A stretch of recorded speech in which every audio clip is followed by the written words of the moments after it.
മസ്ജിദുൽ ആസാറിന്റെ ശിലാസ്ഥാപന കർമ്മത്തിന് തുടക്കം കുറിച്ചു. കേരള ചരിത്രത്തിൽ തുല്യതയില്ലാത്ത കയ്യൊപ്പായിരുന്നു മസ്ജിദുൽ ആസാറിന്റെ ശിലാവിന്യാസം. 40 പണ്ഡിതന്മാർ 40 ശിലകൾ പ്രത്യേകം സജ്ജമാക്കിയ പ്രതലത്തിൽ എടുത്തുവെച്ചപ്പോൾ വർണ്ണാഭമായ കാഴ്ചകൾ വിരിയിച്ച് മസ്ജിദുൽ ആസാറിന്റെ രൂപം അനാവൃതമായി.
സമുന്നതരായ പണ്ഡിത ശ്രേഷ്ഠരുടെ അനുഗ്രഹീത കരങ്ങളാൽ ശിലപാകിയ മസ്ജിദുൽ ആസാറിനെ സാക്ഷി നിർത്തി ഷെയ്ഖ് അഹ്മദ് മുഹമ്മദ് ഖസറജി ഇസ്ലാമിക് ഹെറിറ്റേജ് മ്യൂസിയത്തിനും കൂടി ശിലാസ്ഥാപനം നിർവഹിച്ചു.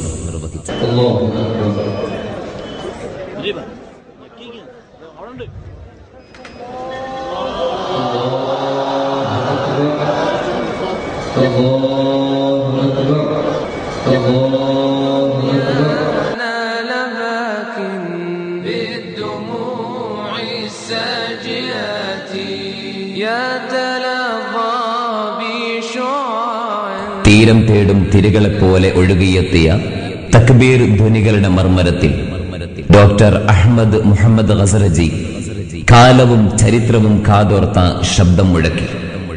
തിരുകേശ വിരോധികളുടെ നെഞ്ചിലേക്ക് ചാട്ടുളി പോലെ ആ ശബ്ദം ശക്തിയോടെ ആഴ്ന്നിറങ്ങി. തടുക്കാൻ കഴിയാത്ത ആ വാക്പ്രവാഹത്തിന് മുൻപിൽ പ്രവാചക വിരോധികൾ നിലം പരിശായി. നമുക്ക് കാതോർക്കാം ആ വാക്കുകൾക്കായി.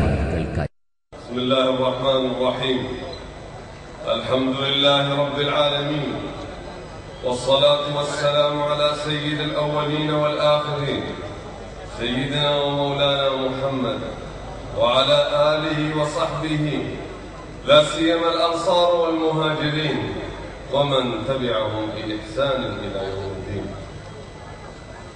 صاحب الفضيلة تاج العلماء السيد عبد الرحمن البخاري أطال الله عمره الشريف، فضيلة مولانا الشيخ أبو بكر أحمد مسليار، حضرة المكرم الشيخ السيد صباح بن أحمد الرفاعي الهاشمي، حضرة المكرم السيد عبد العزيز بغدادي، حضرة الموقر الوجيه السيد حامد الكافي الهاشمي، أصحاب الفضيلة والسماحة، أخوان الحضور، السلام عليكم ورحمة الله تعالى وبركاته. إنه من دواعي سروري أيها الأخوة الأعزاء أن أكون اليوم بينكم في هذا الاحتفال العظيم لإحياء ذكرى المولد النبوي الشريف مولد خير الأنام وسيد ولد عدنان الذي بعثه الله رحمة للعالمين، حيث قال جل جلاله: وما أرسلناك إلا رحمة للعالمين. وتشمل كلمة العالمين جميع خلق الله، ليس البشر فقط بل سائر المخلوقات من الإنس والجن والملائكة والدواب وكل ما خلق الله، وكل ما خلق الله مما نعرف ومما لا نعرف.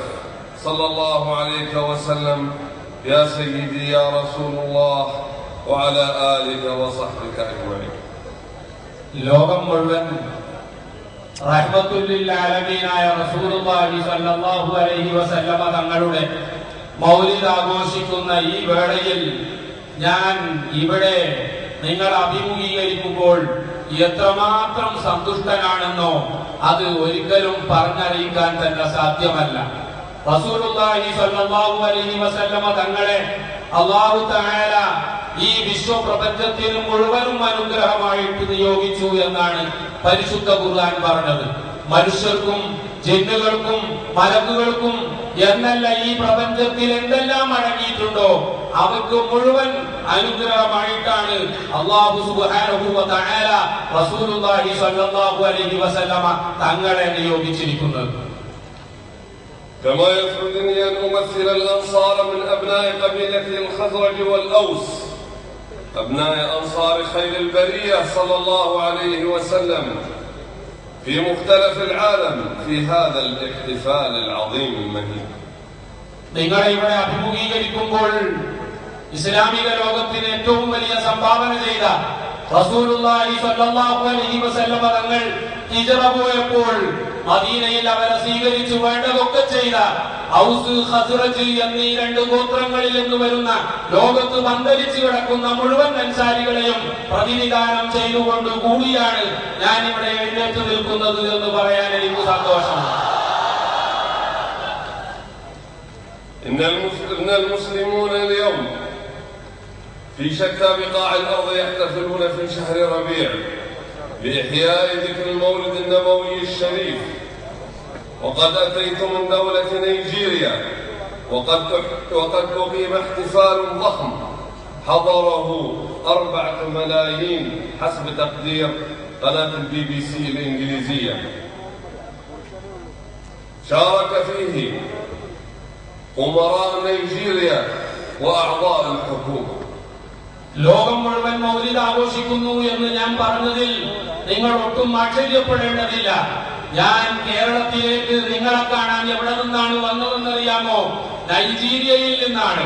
നൈജീരിയയിൽ ഞാൻ സംബന്ധിച്ച മൗലിദ് യോഗത്തിൽ BBC-യുടെ റിപ്പോർട്ട് പ്രകാരം 40 ലക്ഷം വിശ്വാസികൾ സംബന്ധിച്ചിരുന്നു.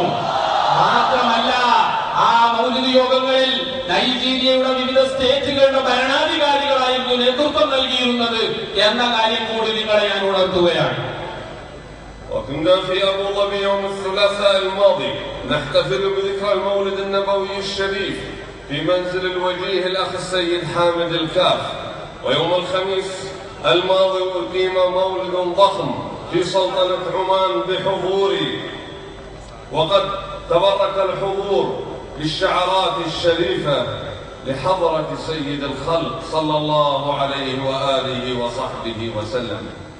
ഞാൻ ഓർക്കുകയാണ്, കഴിഞ്ഞ ചൊവ്വാഴ്ച അബുദാബിയിലെ പൗരപ്രമുഖനായിരുന്ന സയ്യിദ് ഹാമിദ് അൽ കാഫിന്റെ വീട്ടിൽ വളരെ വലിയ രീതിയിലുള്ള മൗലിദ് പരിപാടിയിൽ ഞങ്ങളൊക്കെ സംബന്ധിക്കുകയുണ്ടായി.